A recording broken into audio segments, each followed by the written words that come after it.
آج کی ویڈیو بہت زیادہ انٹرسٹنگ بھی ہے اور امپورٹنٹ بھی ہے۔ تو ہمارے ایک بھائی ہیں، 1 کروڑ مرتبہ درود پاک ان کا پڑھا گیا ہے۔ بڑے عاشق رسول بھی ہیں ماشاءاللہ، بڑے نیک آدمی ہیں، اور ان خوش نصیبوں میں ان کا شمار ہوتا ہے کہ جنہیں حضور صلی اللہ علیہ وآلہ وسلم کی زیارت کا شرف حاصل ہوا ہے۔ تو کہتے ہیں کہ جب میں نے یہ ویڈیو دیکھی نا، تب سے میں ٹینشن میں ہوں کہ کہیں میں ریاکاری تو نہیں کر رہا، کہیں مجھ سے کہیں نہ کہیں ریاکاری تو نہیں ہو رہی۔ وہ کہتے ہیں کہ 80% کاؤنٹر تسبیح میری انگلی میں موجود رہتی۔ پھر دوسری بات یہ کہ میرے جو ملنے جلنے والے ہیں، جو دوست احباب ہیں، جو میرے فیملی ممبرز ہیں، اکثر کو معلوم ہے کہ میں نے 1 کروڑ مرتبہ درود پاک پڑھا ہوا ہے۔ اور سم ٹائمز یوں بھی ہوتا ہے کہ دل بھی کرتا ہے کہ بندہ نا کسی درود پاک پڑھنے والے کو بتائے کہ بھئی الحمدللہ میں نے 1 کروڑ مرتبہ درود پاک پڑھا ہے۔ اور بعض اوقات یوں بھی ہوتا ہے کہ کسی کو جب ہم ترغیب دے رہے ہوتے ہیں درود پاک کی کثرت کرنے کی، تو تب بھی جو ہے وہ بتانا پڑتا ہے، درود پاک پڑھنے کی تعداد بتانی پڑتی ہے، انداز، طریقہ، آداب بتانے ہوتے ہیں، اور ساتھ جو ہے وہ اپنا بھی کچھ بتانا پڑتا ہے کہ بھئی دیکھو میں نے بھی الحمدللہ 1 کروڑ مرتبہ درود پاک پڑھ لیا ہے، اس طرح پڑھا ہے۔ آپ بھی چاہیں تو پڑھ سکتے ہیں، صرف کوشش کریں گے تو اللہ نے چاہا تو آپ کا 1 کروڑ مرتبہ درود پاک پڑھا جائے گا۔ تو وہ کہنے لگے کہ میرا یہ انداز ہے، کہیں مجھ سے ریاکاری تو نہیں ہو رہی۔ دیکھیں، ان جیسے اللہ کے نیک جو بندے ہوتے ہیں نا، وہ بڑے کانشیس ہوتے ہیں۔ وہ کہتے ہیں کہ کہیں ہمارا عمل برباد نہ ہو جائے، ہمارے جو اعمال ہیں وہ خالصاً اللہ کی رضا کے لیے ہونے چاہیے۔ بخاری شریف کی سب سے جو پہلی حدیث ہے، بخاری شریف کتاب اللہ کے بعد سب سے معتبر اور سب سے اصح کتاب ہے، اور اس کی پہلی حدیث ہے، حضور صلی اللہ علیہ وآلہ وسلم نے ارشاد فرمایا، انما الاعمال بالنیات، یہ اعمال کا دار و مدار نیتوں پر ہے۔ اور ایک حدیث میں آتا ہے، نیت المؤمن خیر من عملی، کہ مسلمان کی نیت اس کے عمل سے بہتر ہے۔ دیکھیں، آپ نے کاؤنٹر تسبیح اس نیت کے ساتھ پہنی کہ ظاہر ہے کہ کاؤنٹر تسبیح میری انگلی میں موجود رہے گی تو میرا درود پاک بہت زیادہ پڑھا جائے گا، اور اس سے مقصود آپ کی ریاکاری نہیں، ریاکاری مقصود نہیں، لوگوں کو دکھانا، نمود و نمائش، لوگوں پر اپنی عبادت کی داغ بٹھانا اور ان سے واہ واہ کروانا مقصود نہیں ہے، اور یہ خالصاً آپ اللہ تعالیٰ کی رضا کے لیے، حضور صلی اللہ علیہ وآلہ وسلم کی تعظیم کی نیت سے ثواب کے حصول کے ساتھ پڑھ رہے ہیں، ثواب کے حصول کے لیے پڑھ رہے ہیں، اور اس نیت کے ساتھ آپ نے کاؤنٹر تسبیح اپنی انگلی پر سجائی ہے کہ دوسرے جو دیکھیں گے ان کو بھی ترغیب ملے گی۔ جب وہ مجھ سے پوچھیں گے بھئی کیا پڑھ رہے ہو، تو میں بتاؤں گا کہ بھئی میں درود پاک پڑھ رہا ہوں، تاکہ ترغیب ملے دوسروں کو۔ اگر آپ کے ذہن میں یہ بات ہے، ریاکاری مقصود نہیں ہے، لوگوں کو دکھانا مقصود نہیں ہے، تو یہ بہترین ہے۔ یاد رہے کہ یہ جو ریا ہے نا، یہ بندے کے اعمال کو برباد کر دیتا ہے، کیونکہ اللہ تبارک و تعالی اس عمل کو قبول نہیں فرماتا جس میں ذرا بر بھی ریا ہو۔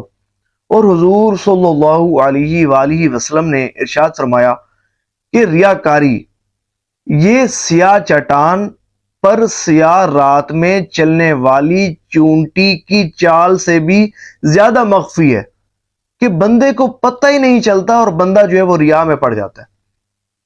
حضرت شیخ عبدالحق محدث دہلوی رحمۃ اللہ تعالی علیہ آپ فرماتے ہیں کہ روایات میں آتا ہے کہ فرشتے بندے کے نام اعمال کو لے کر آسمانوں پر بلند ہوتے ہیں، اور اللہ کی بارگاہ میں حاضر ہو کر بندے کے نام اعمال کو پیش کرتے ہیں، اور رب کریم فرماتے ہیں القی تلک الصحیفۃ، القی تلک الصحیفۃ، کہ اس کے نام اعمال کو پھینک دو، اس کے نام اعمال کو پھینک دو۔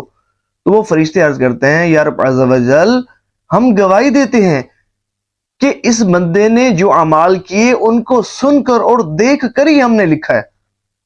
تو رب کریم فرماتا ہے تم نے ٹھیک کہا، لیکن اس بندے نے جو اعمال کیے اس سے مقصود میری رضا نہیں تھی، اس سے مقصود میری رضا نہیں تھی۔ اور پھر کسی دوسرے فرشتے کو فرماتا ہے اکتب لی فلان کذا و کذا، کہ فلاں بندے کے نام اعمال میں فلاں فلاں نیکی لکھ دو۔ تو وہ عرض کرتا ہے مولا اس بندے نے تو یہ عمل کیا ہی نہیں ہے. تو رب کریم فرماتا ہے بے شک اس نے یہ عمل نہیں کیا، لیکن اس شخص کی، اس بندے کی عمل کرنے کی نیت تھی، میں اس بندے کو اس کی نیت پر اجر عطا فرماؤں گا. سبحان اللہ. اے عاشقان رسول غور کریں کہ جو عمل اللہ کی رضا کے لیے کیا جائے وہ اللہ تبارک و تعالیٰ کی بارگاہ میں قبول ہوتا ہے، مقبول ہوتا ہے. اور اللہ تبارک و تعالیٰ ہمارا رب اتنا کریم ہے کہ نیتوں پر بھی اجر عطا فرماتا ہے. دیکھیں آپ کو میں مشورہ دوں گا کہ اگر آپ جو ہے نا، لوگ آپ سے پوچھیں نا کہ آپ کتنا درود پاک پڑھتے ہیں، تو کوشش کیا کریں اپنی تعداد جو ہے وہ چھپا جایا کریں.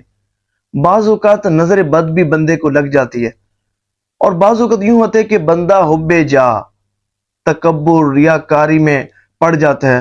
اور پھر جب ہم بتاتے ہیں نا کہ ہم اتنا درود پاک پڑھتے ہیں، میں نے اتنے لاکھ درود پاک پڑھ لیے، میں تو روزانہ اتنا درود پاک پڑھتا ہوں، تو لوگوں کے دلوں میں نا ہماری ایک تعظیم پیدا ہونا شروع ہو جاتی ہے. لوگ جو ہے وہ بڑی ہم سے محبت سے ملنا شروع ہو جاتے ہیں، ہماری تعظیم کرنا شروع کر دیتے ہیں، ہمیں جو ہے وہ نیک لوگوں میں، کثرت سے درود پاک پڑھنے والوں میں شامل کرنا شروع کر دیتے ہیں، ہمیں اپنی آنکھوں پر بٹھانا شروع کر دیتے ہیں. تو دیکھیں ہمارا مقصود اللہ کی رضا ہے، ہمارا مقصود واہ واہ نہیں ہے، لوگوں کے دلوں میں اپنی عزت کی داغ بٹھانا نہیں ہے. دیکھیں اگرچہ درود پاک قبول ہی قبول ہے، قبول ہی قبول ہے، لیکن یاد رہے کہ اگر کوئی شخص ریاکاری کے ساتھ درود پاک پڑھتا ہے تو ریاکاری کرنے کا اسے گناہ ضرور ملے گا. دیکھیں بہترین طریقہ یہ ہے کہ اگر کوئی شخص پوچھے نا، اگر آپ نے کسی کو ترغیب دینی ہے درود پاک کے حوالے سے، اگر آپ نے 1 کروڑ مرتبہ درود پاک پڑھ بھی لیا ہے، آپ کو یہ شرف حاصل بھی ہو چکا ہے کہ آپ کو 1 کروڑ مرتبہ درود پاک پڑھنے کی سعادت نصیب ہوئی ہے، اور اگر آپ کو بہت زیادہ برکات بھی ملی ہیں، یقیناً ملتی ہیں، مشاہدات بھی کافی آپ نے دیکھے ہیں، اور کافی بہاریں بھی آپ کے پاس ہوں گی جو آپ کے متعلق ہوں گی. تو بہتر طریقہ یہ ہے کہ جب بھی کسی عاشق رسول کو، کسی کو درود پاک پڑھنے کی ترغیب دیں تو اس میں یوں نہ بتائیں کہ بھئی میں نے پڑھا اور مجھ کو یہ ملا، مجھ پر یہ کرم نوازیاں ہوئیں، میں اتنا پڑھتا ہوں درود پاک، بلکہ بتائیں کہ ایک شخص کو میں جانتا ہوں کہ اس نے اتنا درود پاک پڑھا، اس نے 1 کروڑ مرتبہ درود پاک پڑھا، وہ اتنا روزانہ درود پاک پڑھتا ہے، وہ اس طرح درود پاک پڑھتا ہے، اور اس کی برکت سے اس پر یہ کرم ہوا. اب ایک شخص، آپ بھی تو ایک شخص ہی ہے نا، تو مقصود یہ ہے کہ کہیں بھی عمل میں ریاکاری نہ آ جائے. میں یہ چاہتا ہوں ہمارا جو عمل ہے نا وہ خالصاً اللہ تعالیٰ کی رضا کے لیے ہونا چاہیے. اور یہ اس میں آخر میں یہ بات عرض کر دوں کہ دیکھیں بڑے ہی وہ خوش نصیب لوگ ہوتے ہیں، بڑے ہی خوش نصیب ہوتے ہیں کہ جو درود پاک پڑھتے بھی ہیں اور درود پاک پڑھاتے بھی ہیں، جن کی وجہ سے حضور کے امتی درود پاک کی کثرت کرنے والے بن جاتے ہیں. تو آپ ایسے بن جائیں نا، آپ کی وجہ سے حضور کے امتی درود پاک پڑھنے والے بن جائیں. دیکھیں اللہ نے آپ کو یہ شرف عطا فرمایا ہے نا کہ آپ اتنا زیادہ درود پاک پڑھتے ہیں، ہزاروں کی تعداد میں درود پاک پڑھتے ہیں، لاکھوں لاکھ درود پاک پڑھ چکے. کیا یہ اچھا ہو، دوسروں کو بھی ترغیب دیں، ان کو بھی اس مبارک راہ پر چلائیں.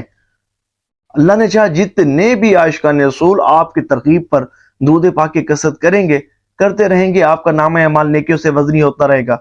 اور اس مقصد کے حصول کے لیے ہمارا الحمدللہ درود پاک کا ایک پوسٹر بھی ہے جو پاکستان بھر میں فی سبیل اللہ بھجوایا جاتا ہے. آپ اس پوسٹر کو ضرور منگوا کر اپنے علاقے کی مساجد میں لگائیں. الحمدللہ اس کو پڑھنے کے بعد بے شمار عاشقان رسول 1 کروڑ مرتبہ درود پاک پڑھنے کی نیت کر چکے، کئی لاکھوں میں پہنچے ہوئے ہیں، کئی کروڑ کر چکے. بڑا بہترین الحمدللہ یہ درود پاک کی ترغیب والا پوسٹر ہے، اور کم و بیش 44,000 کی تعداد میں چھپ چکا ہے، بلکہ الحمدللہ اس دفعہ پھر چھپائی ہو رہی ہے. الحمدللہ رب العالمین نیو سٹائل میں چھپ رہا ہے.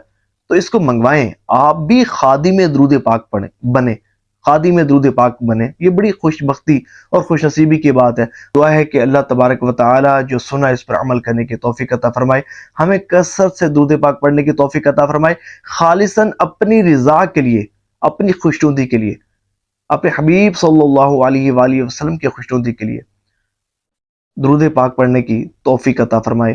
آمین.